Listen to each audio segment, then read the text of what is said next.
Hi friends, hi. ఎప్పుడో ఒక చిన్న చిన్న టాపిక్స్ మాట్లాడినట్టు ఒకటో రెండో, కానీ నాకు విపరీతమైన వర్క్ ప్రెషర్ వల్ల కంటిన్యూ చేయలేకపోయాను. అట్లీస్ట్ ఇలా వాకింగ్ చేసేటప్పుడు, ఇలా బయటకు వచ్చినప్పుడు ఎప్పుడైనా సరే చేయాలని అనుకుంటున్నా. చూద్దాం. ఈరోజు టాపిక్ ఏంటంటే ట్రేడింగ్, షేర్ మార్కెట్ ట్రేడింగ్. ఒకప్పుడు ఈ షేర్ మార్కెట్ ట్రేడింగ్ అంటే అసలు చాలా మందికి తెలియదు, ఓన్లీ మెట్రో సిటీస్లో ఉన్నది. ఇప్పుడు పల్లెటూరులో ట్రేడింగ్ అంటే తెలిసిపోతుంది. ఏదో ఒక యాప్లో ఇన్వెస్ట్ చేస్తున్నాడు, ఒక 10 మంది బాగుపడుతున్నారు, చాలా మంది సర్వనాశనం అయిపోతున్నారు. వై, ఎందుకన్నది ఇప్పుడు దాని గురించి డిస్కస్ చేద్దాం. ఓకే, ఈ మధ్యన ట్రేడింగ్ కల్చర్ బాగా పెరిగిపోయింది. ట్రేడింగ్ కల్చర్ అంటే స్టాక్స్ ట్రేడింగ్. పిల్లలు, intermediate, BTech, employees, house wives, farmers, job చేసేవాళ్ళు, బిజినెస్ మ్యాన్, అందరూ ఎవ్రీబడి, ఎవడ పడితే ఆడు, ఎక్కడ పడితే అక్కడ మార్నింగ్ 9 to ఆఫ్టర్నూన్ 3 o'clock వరకు పిచ్చగా ట్రేడింగ్ చేస్తున్నారు. ఏంటి ట్రేడింగ్ అంటే ఒక హ్యాబిట్ అయిపోయింది. షేర్ మార్కెట్ ట్రేడింగ్ చేస్తే డబ్బులు ఎక్కువ సంపాదించవచ్చు. ఈ మిస్కన్సెప్షన్లో ఉండి చాలామంది, వాళ్ళ వీళ్ళని కాదు, మన ఫ్రెండ్స్ కానీ, రిలేటివ్స్ కానీ, వెల్ విషర్స్ కానీ, ఎక్కడ పడితే అక్కడ ప్రతి సెక్టార్లో మీరు బిజినెస్ పీపుల్ చూసుకున్నా, ఫార్మర్స్ చూసుకున్నా, ఎంప్లాయీస్ చూసుకున్నా, టీచర్స్ చూసుకున్నా, స్పోర్ట్స్ పర్సన్స్ చూసుకున్నా, ముఖ్యంగా చెప్పాలంటే బీటెక్ స్టూడెంట్స్. మా ఇంట్లో బీటెక్ స్టూడెంట్స్ కూడా ట్రేడింగ్ చేస్తున్నారు. మాకు ఎప్పుడు తెలిసింది బీటెక్ స్టూడెంట్స్ కూడా ట్రేడింగ్ చేస్తున్నారని? వాళ్ళు 2 to 3 lakhs 4 lakhs పోగొట్టుకున్న తర్వాత మాకు తెలిసి సెటిల్మెంట్ చేస్తే, ఎంక్వైరీ చేస్తే తెలిసింది ఏంటంటే టెంపరీ బెనిఫిట్స్ కోసం ట్రేడింగ్ చేస్తే డబ్బులు బాగా వస్తాయి, డబ్బులు వస్తే బాగా హ్యాపీగా ఎంజాయ్ చేసి ఖర్చు పెట్టుకోవచ్చు అని చెప్పేసి ఒక మిస్ గైడెన్స్తో వీళ్ళు శుభ్రంగా ట్రేడింగ్ చేయడం జరిగింది. ఏమీ తెలియదు కదా పాపం, ట్రేడింగ్ చేసి డబ్బులన్నీ పోగొట్టుకున్నారు.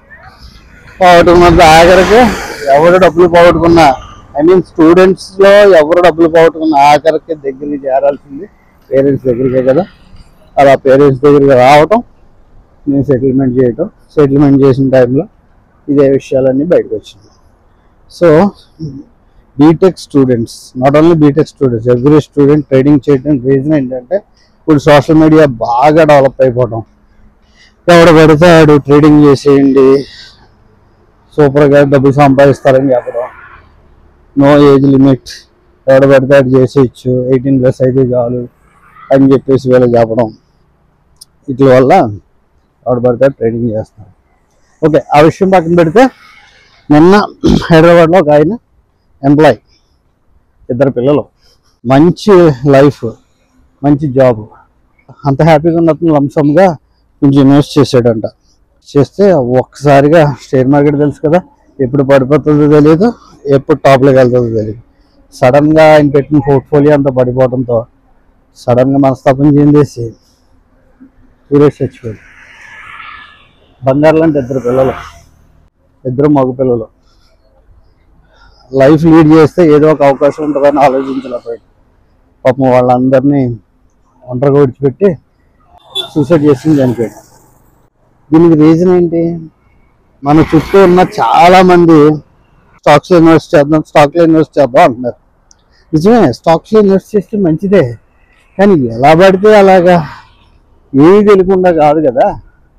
మనం అట్లీస్ట్ 1 year నుంచి 2 years దాని మీద కొంచెం ఒక మినిమం అమౌంట్ పెట్టుకుని కొంచెం ప్రాక్టీస్ చేయాలి. చిన్న అమౌంట్తో చేతులు కాల్చుకోవాలి. చేతులు కాల్చుకున్న తర్వాత పెద్ద అమౌంట్ని ఎలా ఇన్వెస్ట్ చేయాలో తెలిసిన తర్వాత చేయాలి. ఇది కరెక్ట్ ప్రొసీజర్.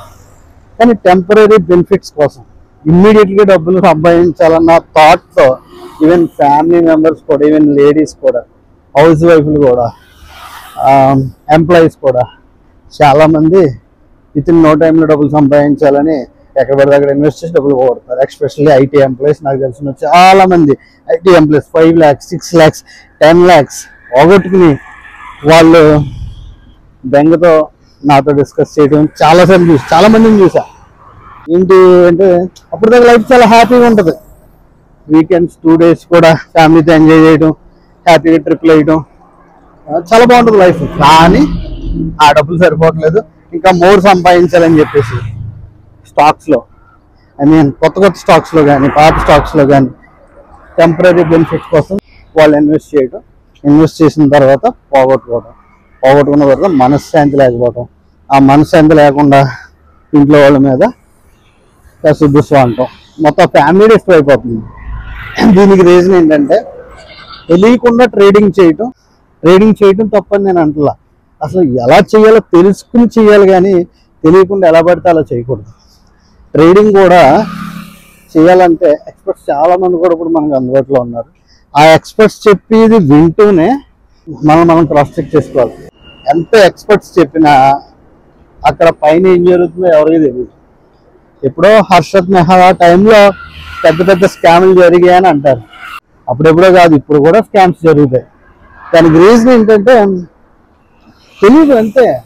ఇదంతా కార్పొరేట్ వరల్డ్ కదా, ఎప్పుడు ఎలా ఉంటుందో ఎవరికి తెలియదు. సో యాజ్ ఎ కామన్ మ్యాన్గా నేను చెప్పేది ఏంటంటే కామన్ పీపుల్ ట్రేడింగ్ కన్నా ఇన్వెస్ట్మెంట్ని ఒక టూల్గా యూజ్ చేసుకోవాలి. అది 5,000, 10,000, లేకపోతే 500, 1,000, వాట్ ఎవర్, ఎంత తక్కువ ఇన్వెస్ట్మెంట్ అయినా పర్వాలేదు, మంచి స్టాక్స్లో ఇన్వెస్ట్ చేయండి. అంతేగాని ట్రేడింగ్ చేయొద్దు. ట్రేడింగ్ ఎప్పుడు చేస్తారు? బాగా మీరు మందులో ఎక్స్పర్ట్ అయిపోయినప్పుడు చేయండి, తప్పలేదు. అప్పుడు కూడా ఏంటంటే బ్యాకప్ ప్లాన్గా ఇన్వెస్ట్మెంట్ అమౌంట్ అలా ఉంచుకుని ట్రేడింగ్ చేయండి. నా ఫ్రెండ్స్ ఈ మధ్యకాలంలో ఒక 10 members ఉంటారు. 3 lakhs, 4 lakhs, 5 lakhs, 10 lakhs, ఇంకా అంతకన్నా ఎక్కువ బాగుంటూనే ఉంటారు. చెప్తే మళ్ళీ మనం అప్పేవం కదా, అందుకని చెప్పరు. సో ఒక ఆయన అయితే పాపం నేను చెప్పినట్టే చనిపోయారు. ఇంకా అలా న్యూస్లోకి రాని కేసెస్ ఎన్ని ఉంటాయో. సో స్టూడెంట్స్ దగ్గర నుంచి స్టార్ట్ అవుతుంది, పెద్దవాళ్ళ దాకా స్టాక్స్లో ట్రేడింగ్ చేసే వాళ్ళు చాలా జాగ్రత్తగా ఉన్నారు. ఓకే, ఇప్పుడున్న హ్యాపీ లైఫ్ డిస్టర్బ్ అయిపోతుంది. హ్యాపీగా ఇన్వెస్ట్ చేసుకోండి, స్మాల్ అమౌంట్స్ ఇన్వెస్ట్ చేసుకోండి, లైఫ్ అంతా హ్యాపీగా ఉండండి. ఓకే, ఆ విధంగా మనం ముందుకు సాగుదాం. Thank you, bye bye.